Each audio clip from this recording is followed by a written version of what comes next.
Hey, Dr. Tara Vossenkemper here, and you are listening to the Culture Focused Practice Podcast. Welcome back, hopefully back. We are getting into structure today. So this episode is titled Structure Does Not Equal Control. And we're going to talk really about how to use EOS without becoming a micromanaging maniac. So if you hear the word structure and you get all itchy on the inside, or maybe physically itchy, like it makes you break out in hives, I hope to God not, but maybe this is an episode for you. Structure for me, when structure is done right, it gives you freedom. It doesn't queue up more meetings for you. It doesn't stifle you. It allows for more freedom and more healthy expression of freedom. So let's unpack the myth that using EOS or any sort of structured system turns you into some sort of cold, performative, lifeless robot that uses spreadsheets like a weapon. It's really the opposite. So when you have real structure, it helps you stop repeating yourself. It helps you stop reacting to every single fire. It really allows you to lead like a visionary, like a CEO, like whatever the title is that you have, and to stop being the sort of the toilet for everybody's crap. Before we go any further, here's my call to subscribe. Make sure you subscribe to the podcast. You can stay up on any of the episodes that release, as well as binge listen to any of the previous episodes. Additionally, the more you subscribe, if it resonates, the more this reaches like-minded people who need the same message. So you are serving others in doing so. Let's keep going. I want to talk about the agenda real quick, just to give you some, structure, ironically enough, for the episode. We have 5 items. Number 1, why structure gets a bad rap. Number 2, the EOS lens, structure as containment, not control. Number 3, the real cost of chaos and the myth of, in quotes, being chill. I have no chill. Number 4, freedom through consistency. And 5th and final is permission to lead. So let's get into it, shall we? Number 1, why structure gets a bad rap. I mean, I got to be honest, I work with a lot of group therapy practices. So if you are a group practice owner and you are not a therapist, this might not resonate with you. There is a difference between therapist brain and leadership brain. Therapists are trained to give a lot of space. We empathize, we explore, we want to know more. We're constantly in this space where we are allowing people to process and progress, largely speaking, at their own pace, which is great. And this is theoretical, of course, and it's based on stylistic things and, but largely speaking, those things I just said hold true. A leadership brain is set up to define a boundary, to define roles, to be clear on expectations and responsibilities, and quite frankly, to make really fucking hard decisions. Those two things are not the same. So if you are, let's just say, hardwired or trained to really tune into emotions and to really be that supportive, empathic therapist, stepping into a directive seat, it's really disconcerting. I can say from my own experience, it can be very disconcerting. And I think it leaves us questioning or feeling like we're being cold or mean, or like we don't care about the person in front of us, like we're not caring about the people around us. The reality is that it's compassionate to provide clarity and have clear expectations. It's hard to embrace that, though. It's hard to integrate that into our systems, especially with that lived experience. Another component for like therapist brain versus leadership brain, what happens if you're sort of wondering, well, maybe I get stuck in therapist brain. Am I a therapist or am I a leader? Leaders who stay in therapist brain for too long, they tend to just perpetually process, whether problems or people things or emotional things or systems, and they don't decide. At some point, there should be a wall. You are building a structure. A structure requires a wall, multiple walls, actually, boundaries to keep outside things out and inside things in. And of course, that boundary should be permeable at key places, or there should be doors if you're thinking of walls. But it shouldn't be a boundary where anything is in and anything is out. Structure also can get a bad rap because there is, whether or not you agree with this, I would say that there is baggage around being too rigid, especially if you are female or femme or female identified. I think this definitely can be gendered. It doesn't have to be, but I think that it can be. A lot of practice owners have this sort of internalized idea that being really clear and decisive makes them controlling. And I think there is social feedback a lot of the time, not always, that being clear and decisive and competent is received as being assertive or bitchy. And so it's sort of like the stuck between a rock and a hard place that we have to sort of walk this balance between, I need to be candid, I need to be clear, I need to make a decision. And there is I think a very real, potentially internalized, but also social, also maybe some biological, like internal pushback to doing that for fear of being seen as a bitch, controlling, any of those sorts of words. So let's shift from that. Let's shift into the EOS lens, structure as containment, not control.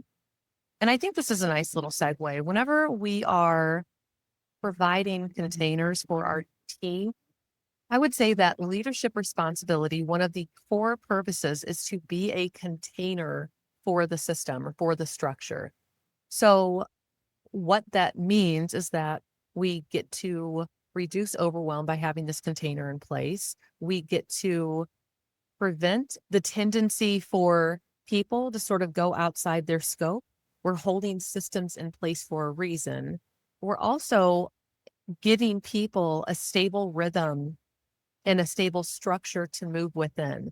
When they know what to expect from us, meaning that we are consistent and clear and we show up all on the same page or as close to the same page as possible, we're allowing for people to operate within the confines of what is being set up for them. I would say with them and also for them, for the practice, for the business to be able to thrive. This can also be especially true when it comes to emotionally heavy work.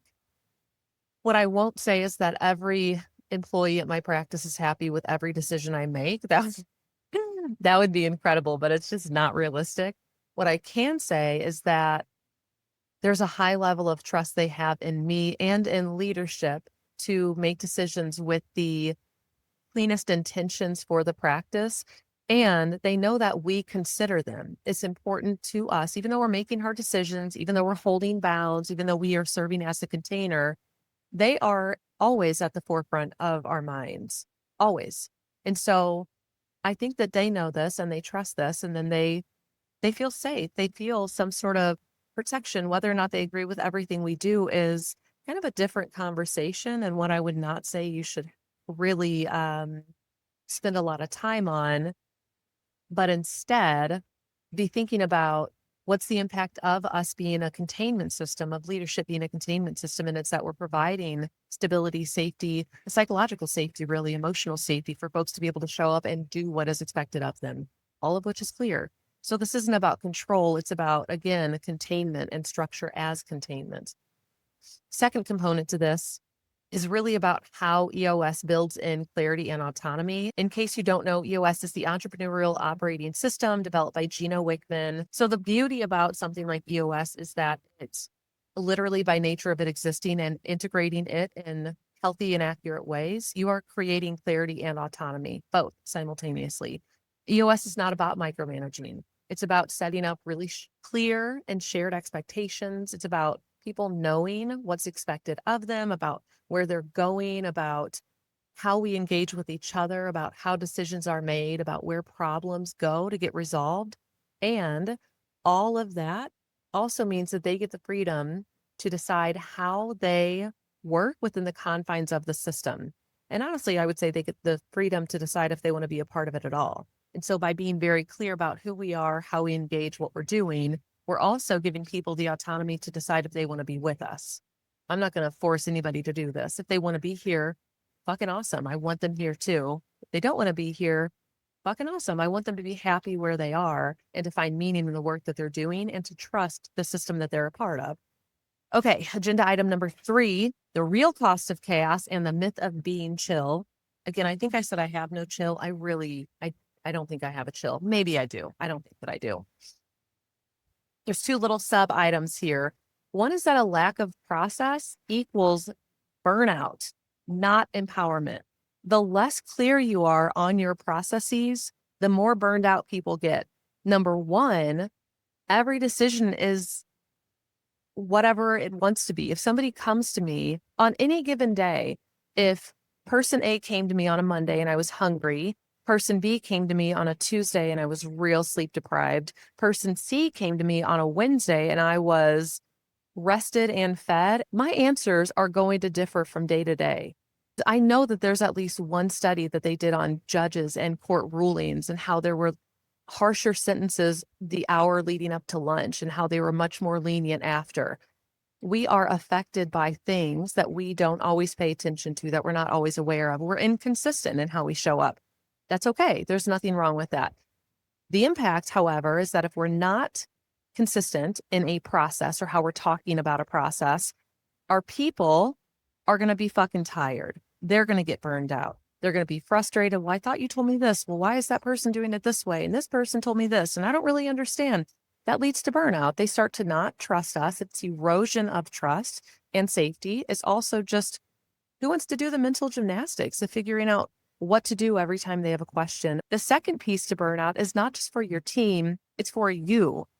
I absolutely get decision fatigue. I hate making decisions. I don't want to decide what to wear. I don't want to decide what to eat. I really wish it was just chosen for me. That would be incredible. So decision fatigue, if you are constantly answering questions, you are going to feel tired. It is going to get to you. You might say, no, it's not. I love that my people can come to me. Great. Tell me that again in 6 months when you're trying to work on 3 major projects related to growing your business. I don't know of one example where this hasn't come to pass. At some point, your love of people coming to you is going to change. It's going to evolve in some form or fashion. You're not going to want your employees to come to you constantly with questions related to operations things, or maybe clinical things, or process related things for administrative work. I don't have any idea. You're going to be tired of it at some point. Just accept it and know that when you have process in place, it makes everything easier for everybody involved. Every single person positively impacts from that. The second component to real cost of chaos, high trust does not mean no structure. I would argue that high trust is a function of clarity and communication and consistency and structure. That's what it gets you. When you can be clear and consistent and people know what to expect, they know what to expect of themselves, but also from you, they're going to trust you. There's going to be psychological safety and there's going to be trust. Consistency builds safety. And from that safety, you get buy-in, you get trust, you get all of the things that you want out of a really healthy functioning team. 2 more agenda items. We're on to number 4, freedom through consistency. Call this the existentialist in me, but I am of the opinion that structure allows for freedom. If you haven't picked up on that so far, you haven't been listening. Structure allows for freedom. Too much is suffocating. Not enough, which feels like ambivalence and is unclear, leads to low trust and a lack of performance. So some structure having consistency allows for freedom through consistency. There's a couple ways that this shows up, especially with EOS. Of course, there are tools related to EOS. There's a few that come to mind. There's scorecards, L10, which are level 10 weekly meetings, and rocks, which are quarterly rocks. They're quarterly goals that you set to hit. You know, it's funny because whenever I first start talking about EOS and also some of the tools associated with it, I think people end up feeling overwhelmed, like it's so much to implement. How am I going to do this thing? And the reality is that once they're in place, it feels disorienting not to have them.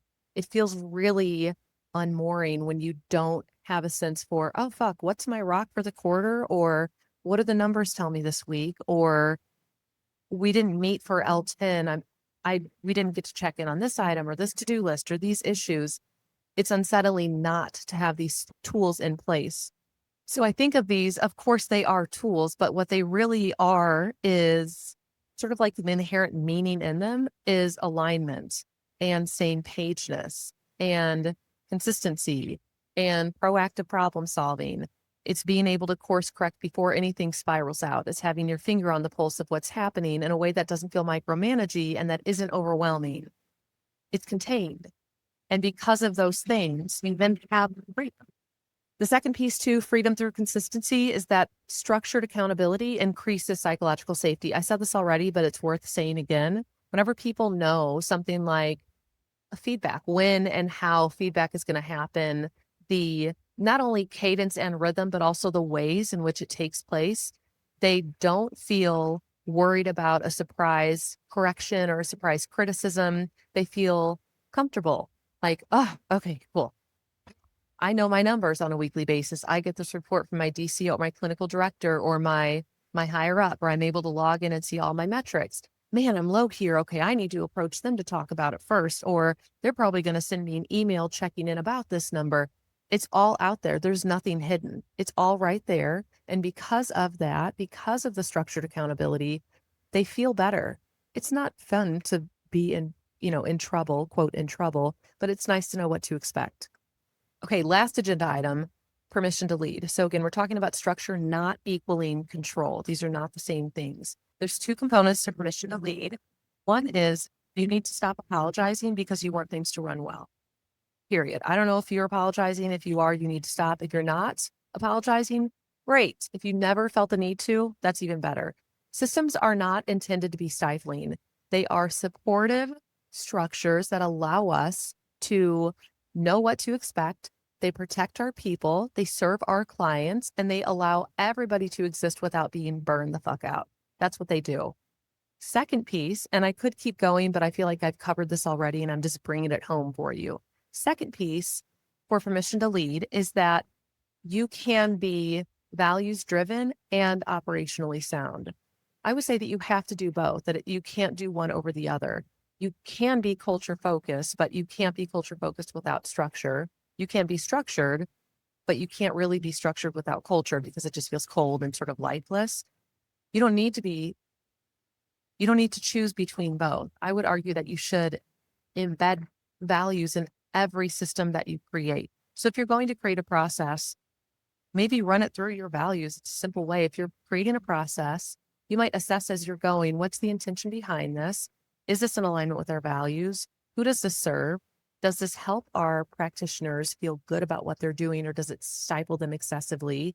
Is it real micromanaging, or is it structured enough that it allows for autonomy and how people show up? There's a series of questions you can ask yourself as you're trying to do this.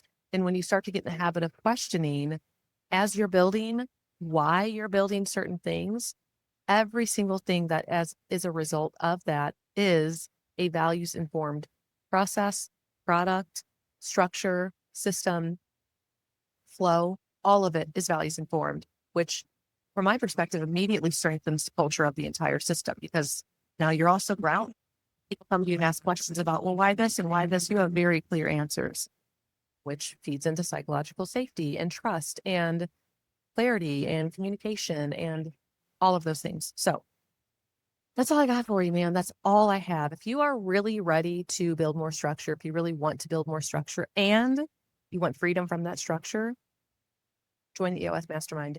Waitlist, you have to join the waitlist technically. Waitlist gets first dibs to the mastermind when it launches, which is super soon. So go to www.taravossenkemper.com/EOS-mastermind. Sign up for the waitlist there, and then you'll get information on the launch. This has been great. I hope this is helpful. I hope you're having a great day. I'll see you next time. Thanks. Bye.